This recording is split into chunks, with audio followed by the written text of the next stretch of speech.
Perhaps you'll remember that one of the many times that Mullah Nasruddin's wife scolded him, and she said, "You say that you work for God, and what have we got to show for it? I haven't even got a decent kaftan to wear, and look at you, all you've got is a ragged cotton turban, and we haven't even got enough money to buy a little rice for pilaf."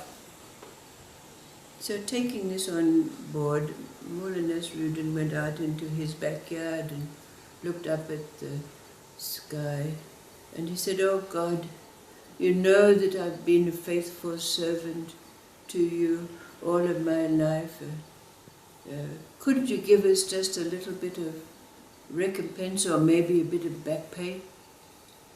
So it so happened that Mullah Nasruddin's neighbor was a very rich man. He had this big 2-story house next door, and he was in his upstairs room, and he happened to hear what Mullah Nasruddin was importuning God about, and so he thought he'd play a trick on him. So he went to his safe and he took out a little bag of gold and he threw it out of the window so it landed right at the Mullah's feet. The Mullah dashed into his wife and said, "Look, look, look, God has paid us." But then, of course, the neighbor, because it was a trick, sometime later he went over to claim back his gold and tell Mullah it was really just a big joke. And of course the Mullah argued back and forth, this was from God. And so the neighbor said, "Well, I'm going to haul you off to the magistrate." And Mullah Nasruddin said, how can I go to the court? How can I go to the magistrate? I haven't got a donkey to ride and I don't even have a decent turban. So the neighbor said, "Well, I'll give you one of my turbans to wear and one of my donkeys to ride." And so they went off to the court in front of the magistrate. And the magistrate said to Mullah Nasruddin, "Well, what do you say as a defendant in this case?" And the Mullah, bringing himself up to his full height, he said, "Not only does this man claim that the gift from God was his, but he's also claiming that the donkey I rode and the turban that I'm wearing is his also." So the magistrate said, "Case dismissed." Then there's a story about a man called Asali, and he was very poor. He was a day labourer, but out of the meagre earnings that he made, he managed to save a little money. So he didn't want to keep this in his house where it might be stolen.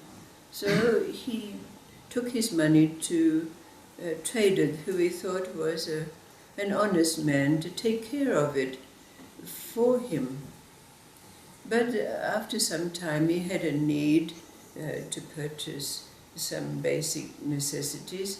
So he went to the trader to claim his money, and the trader said to him, "What money? I know nothing about money. I've never seen you before in my life. What are you talking about?"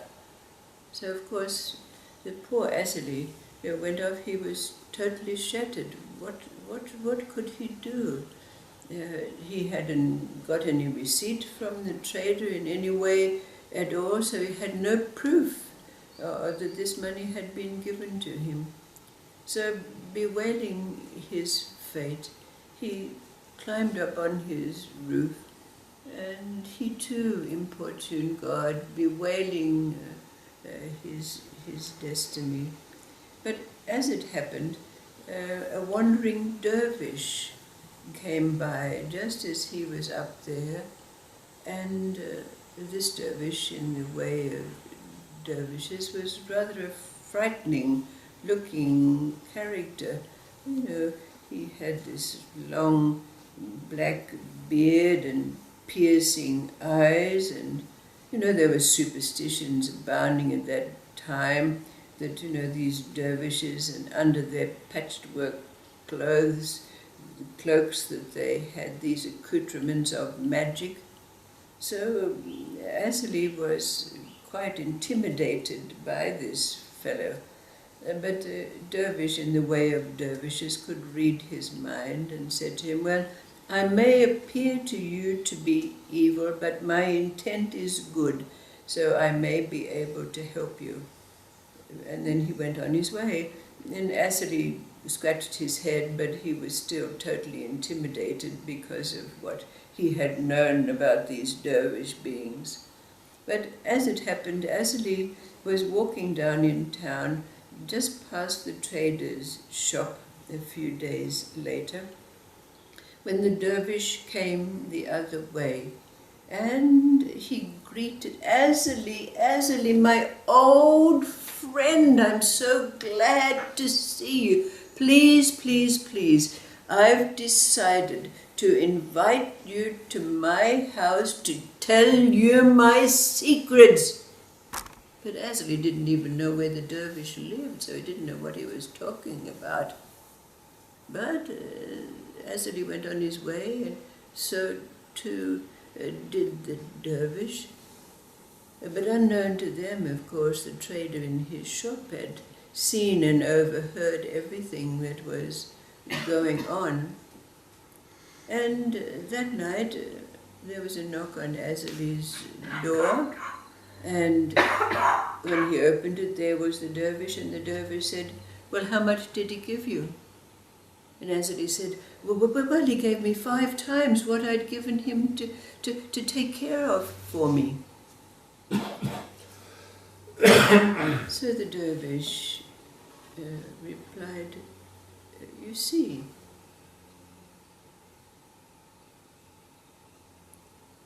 now when we hear these stories, the first thing we would perhaps think of is that saying, nothing is as it seems. But if we look more deeply into the essence of these stories, what would you respond? What did the dervish say to Asali? You see,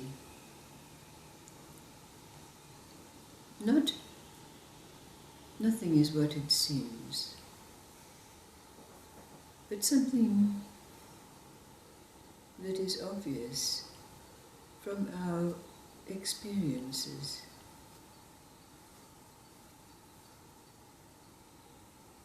What did the dervish say to Asali?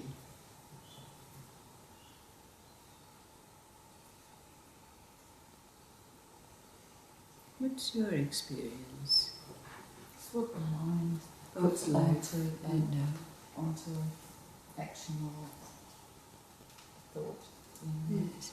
It's only all through his mind. He thought he was going to come back and do nasty things to him, so he gave him money back. Yes. And the judge, hearing that shrewd, he had his own mind took over and, okay, so he's right and the other fellow was wrong.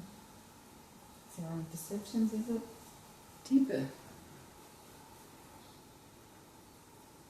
Deeper.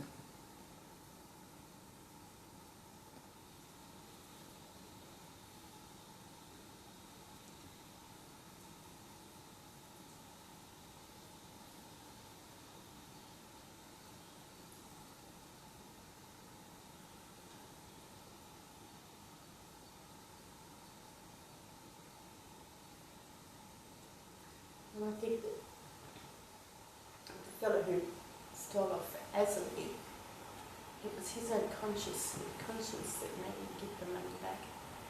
And the mullah believed that God gave him the money. So,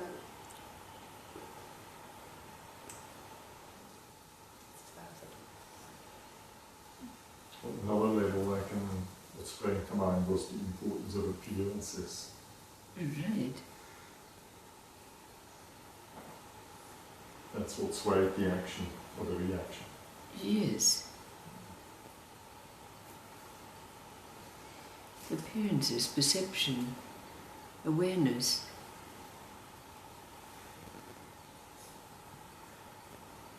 Appearances, perception, awareness.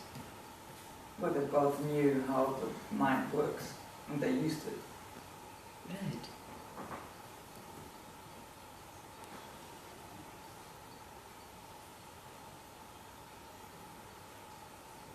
How do appearances, perception and awareness relate to the essence of these stories for us?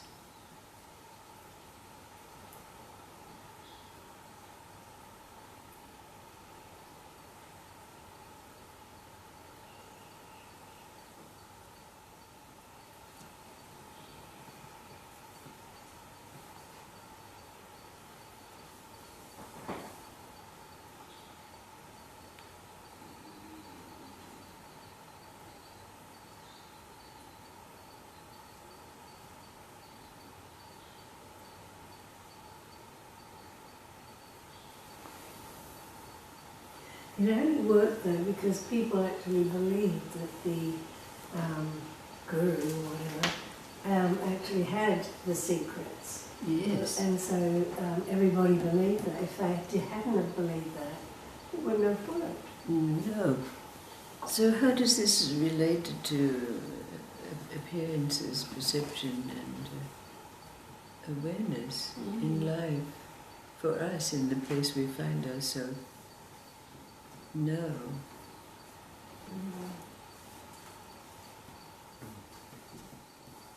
I guess it's back to what we do believe, what our own belief system is, our own level of awareness. Uh-huh. And how do we know that? Okay. It's what you believe to be real. Right on. Mm. But then if we go back to this first response that would come, nothing is as it seems, then appearances, perception and awareness are not valid here, are they? No.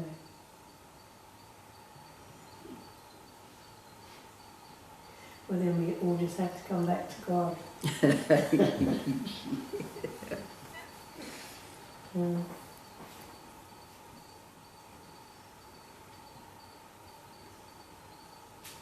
Thank you.